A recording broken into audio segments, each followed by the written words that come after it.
begin.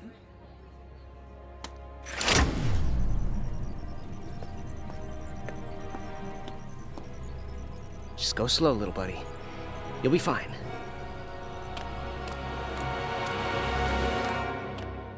So I've been cleaning up my never-ending backlog lately, and finally decided to give Knack a chance.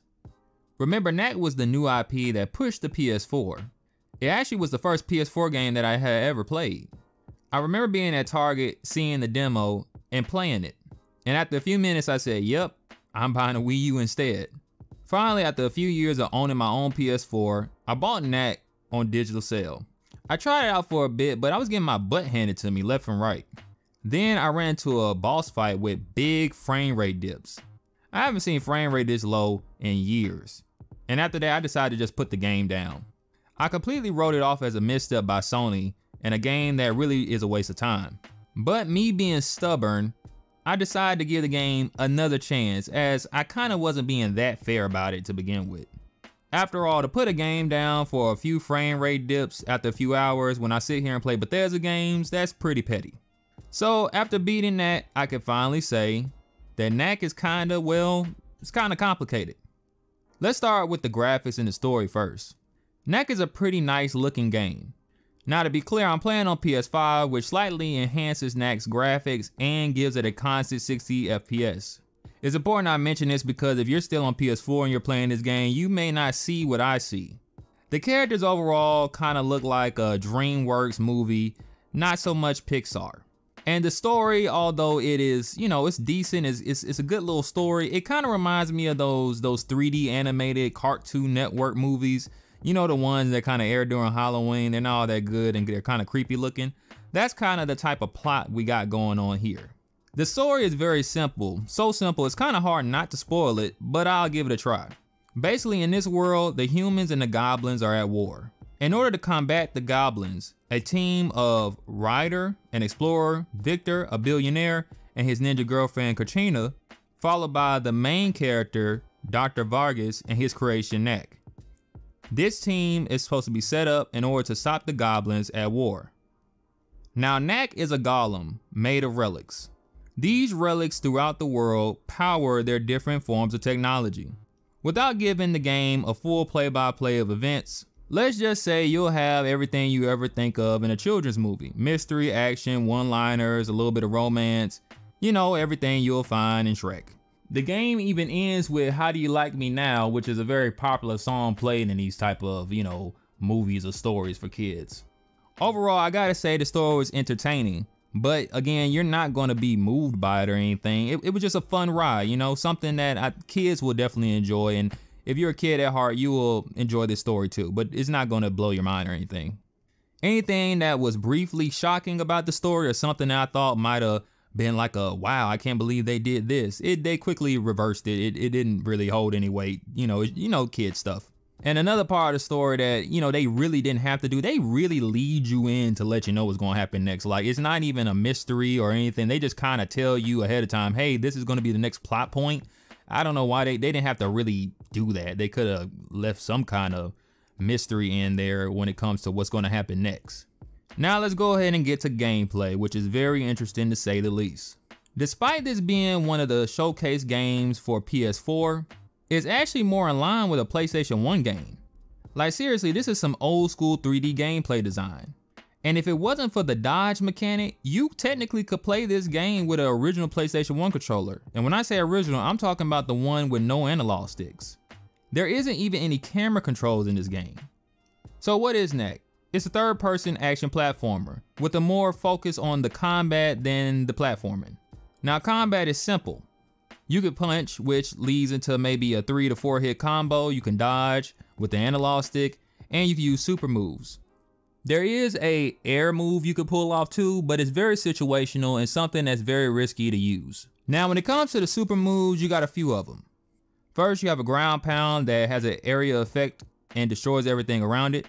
You have a tornado where the relics fly around Knack and you can run around, and basically if you touch an enemy, they'll take damage. And lastly, you have a projectile attack that of course is used for getting enemies at a distance.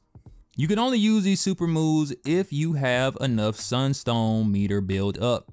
You'll find these yellow sunstones all throughout the map, and a lot of them are kind of blended in with the environment because in the lore, these sunstones are used to power different things. So you might want to smash a bunch of lights and poles because you might just think something's a light, but it's really a sunstone. Now, something I gotta admit is that these sunstone charges take a long time to build up. You have to have a full meter in order to use your power.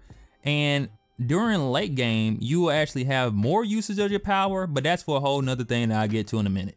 One benefit though of these sunstones is that when you die, they do not reset the meter. So if you gain any meter and died, it will remain where it was. So you could technically die a bunch of times to build up sunstone meter and then just use the power moves to destroy all your enemies.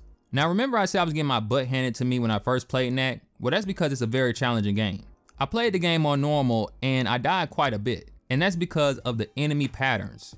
Funny enough, I noticed while studying this game that the tutorial actually shows you the majority of enemy types that you will experience throughout the game.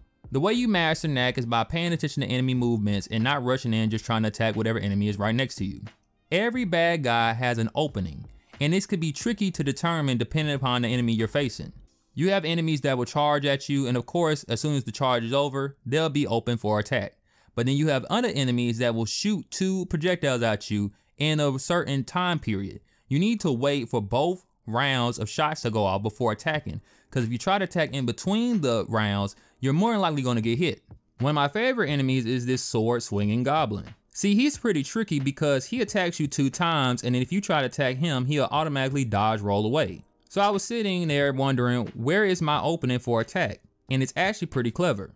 The opening is in between each swing, which is different than other enemies where you want to wait until they're completely done attacking. Knack does this a lot. They use very simplistic gameplay design, but they tweak it just so slightly to keep you on your toes. Plus, seeing as you can die in a few hits, this makes the game challenging overall. So even though it's simple, the challenge comes in the fact that you don't have much room to play with. Too many hits and you're out.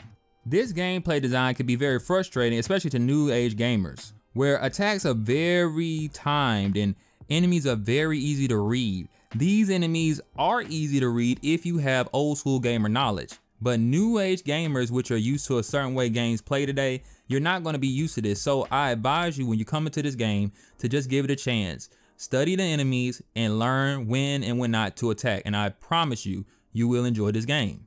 Because how the combat is set up, each combat situation is almost like a mini puzzle game in itself. A lot of times they can even trick you as well.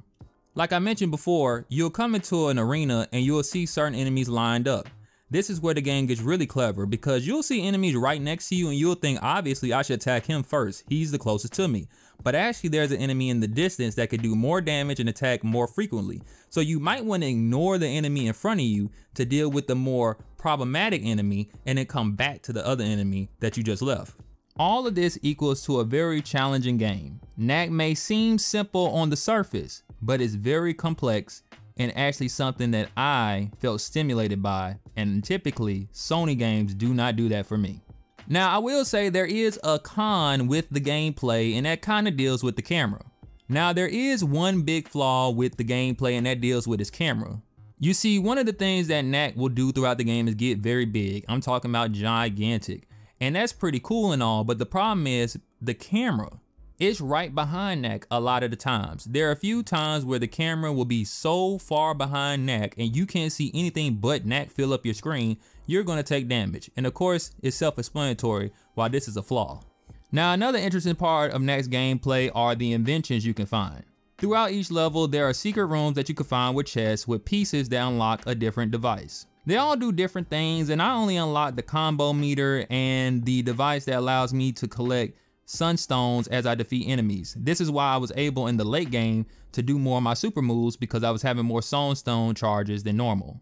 Even though it only took me about 2 days to beat Knack, which came in about around 8 hours, maybe 10 at a stretch, Knack has tons of replay value. After you beat the game, you get a time attack mode and a challenge room mode where you can fight different enemies. The trophy list is deep, and there's a lot of challenging trophies out there. Like, these are not simplistic trophies. You're gonna have to go through the game again on its hardest difficulty. You're gonna have to beat some bosses without taking damage. So for anyone that really loves Knack, you have a lot of extra replay value. And seeing as you gotta play the game again a few times, just tackle on that 8 hours maybe twice, maybe 3 times, and you're in for at least 20 hours of gameplay. Overall, Knack really surprised me. This is exactly why when my friends ask me why do I replay games that I didn't really like at first, well, games like Knack is the reason why. Most of the times these games are actually good, and maybe it just wasn't the right time for me to try them. I personally plan on going for the Platinum Trophy at some point when I get ready to, and afterwards I think I'll give Knack 2 a try. Knack shouldn't be ignored or just written off as another launch game for the PS4. It was a good game, but it was also a misunderstood game. And I hope this review inspires you to give Knack a chance.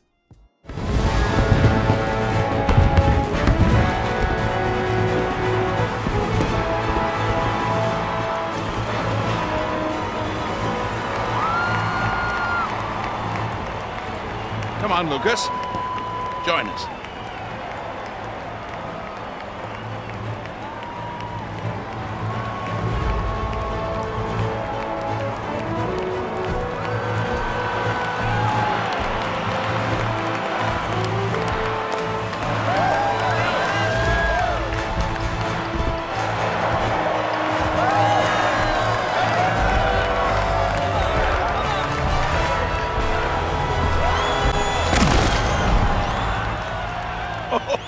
Easy there, Knack.